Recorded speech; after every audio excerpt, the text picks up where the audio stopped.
তো এখানে কয়েকটা তিনটা কোশ্চেন বাকি ছিল। তো তিনটা কোশ্চেন দেখাই। প্রথম কথা হচ্ছে যে ইম্পর্টেন্স অথবা অ্যাপ্লিকেশন যেটাই পরীক্ষা আসুক আনসার একই থাকবে, কমপ্লেক্স কম্পাউন্ডার ইম্পর্টেন্স কিংবা কমপ্লেক্স কম্পাউন্ডার অ্যাপ্লিকেশন। ইম্পর্টেন্স আসলে এগুলো অ্যাপ্লিকেশনগুলো দিয়ে বলবা, so it is very important for textile and non textile field. Okay, তো প্রথম কথা হচ্ছে টেক্সটাইল ফিল্ডে কি কি জায়গায় এই কমপ্লেক্স কম্পাউন্ড কাজে লাগে। ওয়াটার ট্রিটমেন্টে আমরা যে টেক্সটাইলে যে পানিটা ব্যবহার করি এটা হচ্ছে একদম মানে এটার মধ্যে অনেক আয়ন থাকে, তো এগুলো যদি আমি এই ল্যাবে হচ্ছে কাপড় যখন রং করতে যাব, প্রিন্ট করতে যাব, তখন হচ্ছে ঠিক মতো কালার আসবে না, প্রিন্ট হবে না, তারপর হচ্ছে কালার হবে না। এর কারণ কি, এই আয়নগুলো হচ্ছে আমার কালারটাকে নষ্ট করে দিবে। সো সেই কালারগুলোকে যদি আমি ঠিকমতো বসাইতে চাই তাহলে ওয়াটারটাকে ট্রিটমেন্ট করতে হবে। কার সাহায্যে করব? কমপ্লেক্স কম্পাউন্ডের সাহায্যে করব। এখানে একটা নাম দেওয়া আছে ইডিটিএ, এটা একটা কমপ্লেক্স কম্পাউন্ড। এটার কাজ হচ্ছে যে মেটাল আয়নগুলো আছে সেগুলোকে নষ্ট করে দেওয়া, ডিএক্টিভ করে দেওয়া। এই যে বলছে EDTA is use to deactive metal ion from water, অর্থাৎ ওয়াটারে যে মেটাল আয়ন আছে এগুলোকে ডিএক্টিভ করে দিবে ইডিটিএ কমপ্লেক্সটা, and make the dyeing process easy, অর্থাৎ একেবারে আমার রং করা এখন ইজিয়ার হয়ে যাবে। তারপর আসি পিউরিফিকেশন। পানি ট্রিটমেন্ট করলে কি পানি পিউরিফিকেশন হবে, এবং আবার অন্যান্য জিনিসও পিউরিফাই করা যায়। এই কমপ্লেক্স কম্পাউন্ডের সঙ্গে অন্যান্য মেটালও পিউরিফাই করা যায়, purification of metals.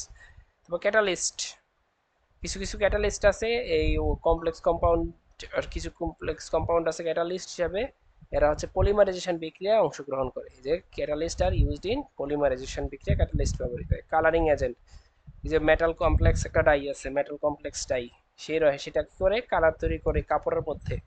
So metal complex shows intense colour, অর্থাৎ মেটাল কমপ্লেক্স কি করে কালার, এই যে এজেন্ট হিসাবে কাজ করে। বা নন টেক্সটাইল ফিল্ডে কিসে কিসে কাজ হয়, কোয়ালিটেটিভ এর কোয়ান্টিটেটিভ অ্যানালাইসিসে, তারপর বায়োলজিক্যাল সিস্টেমে, বায়োলজিক্যাল সিস্টেম হচ্ছে নয় এটা কমপ্লেক্স কম্পাউন্ড কাজ করে। মেডিসিন, কিছু কিছু চেলেট আছে মানে কিছু কিছু লিগ্যান্ড আছে, এরা হচ্ছে মেডিসিন হিসাবে মেডিসিনে লাগায়।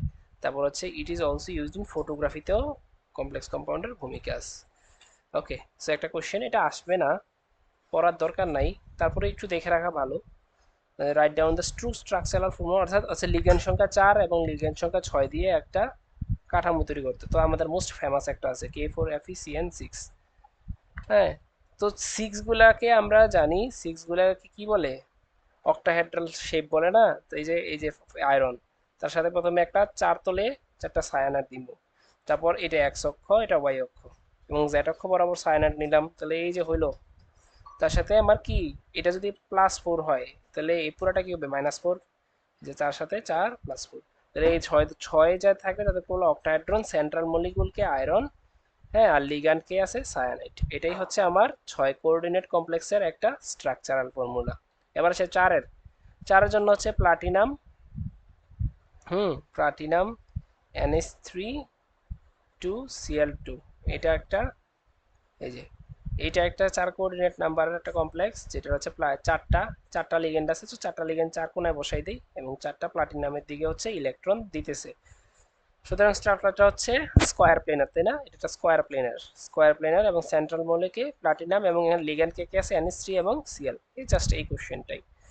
ওকে, সো আমাদের একটা ইম্পর্টেন্ট কোশ্চেন যেটা এবার আসবে, খুবই ইম্পর্টেন্ট।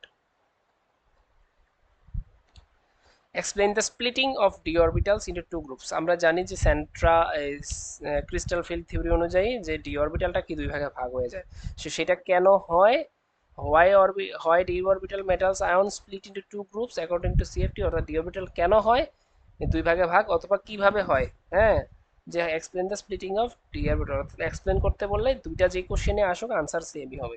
চলো আনসারে দেখি।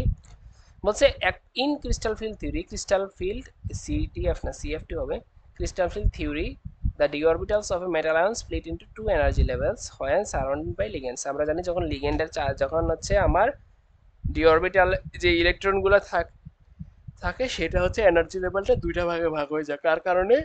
লিগেন্ডের কারণে। লিগেন্ড যখন চারিদিকে ছড়াই থাকে তখন this happens due to electrostatic intersections between the metal ion and the surrounding negative charge of ligand। আমরা জানি যে লিগেন্ড এবং মেটাল আয়নের মধ্যকার যে ইলেকট্রোস্ট্যাটিক স্থিরতরিত একটা আকর্ষণ বল থাকে সেটার কারণে কি আলাদা হয়, জাস্ট এটা কেন আলাদা হয় এটা লিখলাম, তারপর ব্যাখ্যা লিখতে হবে, ওভারঅল ব্যাখ্যা।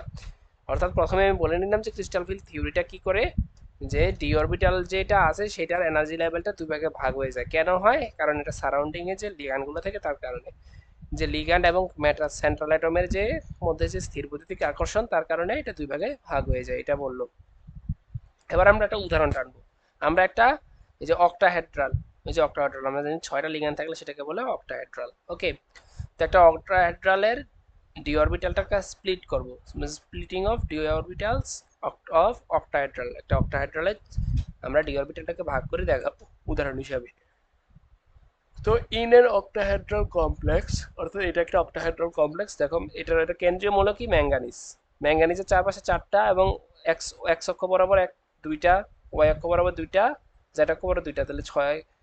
ম্যাঙ্গানিজের চারপাশে হচ্ছে 6টা লিগেন্ড আছে, আমরা জানি 6টা লিগেন্ড থাকলে অক্টাহেড্রাল শেপ আসে। ওকে, আর কেন্দ্রীয় মূলক ম্যাঙ্গানিজ। তো বলছি in the octahedral complex the central metal ion is placed at the center, the center হচ্ছে সেন্ট্রাল অ্যাটমটা আছে and surrounded by 6 ligands, অর্থাৎ চারপাশে কয়টা লিগ্যান্ড আছে? 6টা। হ্যাঁ, and which resides at the 6 corners of the octahedron, তো অক্টাহেড্রনের 6টা কর্নারে 6টা অবস্থিত। বলছে as the ligand approach toward the metal ion, বলছে এই লিগ্যান্ডগুলো যখন এই মেটাল আয়নের দিকে ধাবিত হইতে চায়, the repulsion between d electrons and the negative end of dipole of ligand will rise the energy of d orbitals, অর্থাৎ এই যে আমার ডি ইলেকট্রনস গুলা আছে ম্যাঙ্গানিজের মধ্যে এবং এই যে লিগ্যান্ডের ডাইপোল দুইটার মধ্যে কি হয়, একটা এনার্জি তৈরি হয়, একটা রিপালশন, একটা মানে রিপালশন মানে কি, একটা ফোর্স তৈরি হয়, রিপালশন ফোর্স তৈরি হয়, যার কারণে ডি অরবিটালের মধ্যে একটা এনার্জি তৈরি হয়ে যায়। তারপর বলছে the electron of easy orbital, আমরা জানি দুই ধরনের ভাগ হয়ে দুইটা এনার্জি ভাগ হয়ে যায়, একটা ইজি আর একটা T2G, তাই না?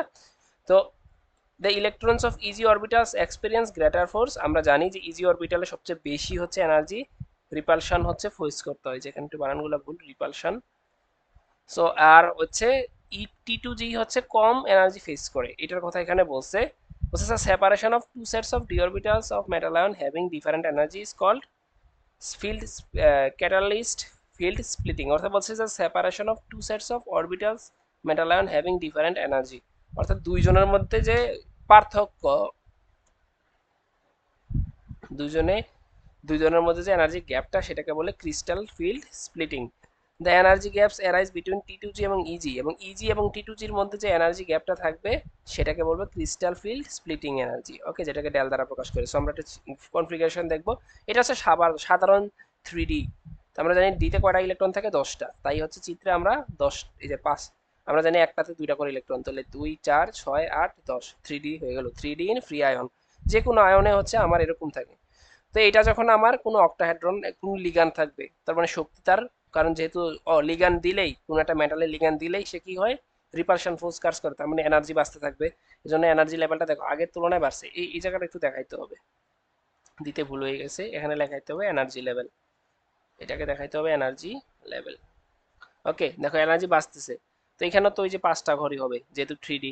তো 3D orbital, average of 3D orbital octahedral ligand ফিল্ডের কারণে এবার যখন স্প্লিটিং হয়ে যাবে সে দুই ভাগে ভাগ হয়ে যাবে না। আমরা জানি ইজিতে 2টা থাকে, এই জন্য dx square minus dy square dz square, এই জন্য 2টা 4টা হইলো, আর এটাতে জানি 3টা, তাহলে 2 4 6 10টা, এই যে দেখো 10টা ছিল, 2 4 6 8 10, 2 4 6 8 10। ওকে, আমরা জানি ইজির শক্তি বেশি থাকে এই জন্য ইজি উপরে, আর T2 কম শক্তি অনুভব করে তাই নিচে। আর হচ্ছে এদের মধ্যবর্তী আমরা শক্তিকে বলছিলাম স্প্লিটিং এনার্জি, এই যে ক্রিস্টাল ফিল্ড স্প্লিটিং এনার্জি, এই যে ক্রিস্টাল ফিল্ড স্প্লিটিং এনার্জি দুজনের মাঝখানে গ্যাপটা, এই যে স্প্লিটিং হওয়ার কারণে, যে লিগ্যান্ড ফিল্ডের কারণে স্প্লিটিং হওয়ার কারণে যে এনার্জি গ্যাপ এটা দেখাইছে। সুতরাং এই হচ্ছে আমার ব্যাখ্যা, খুবই ইজি একটা চ্যাপ্টার। হ্যাঁ, আমরা পরবর্তীতে ইকুইলিব্রিয়াম দেখবো।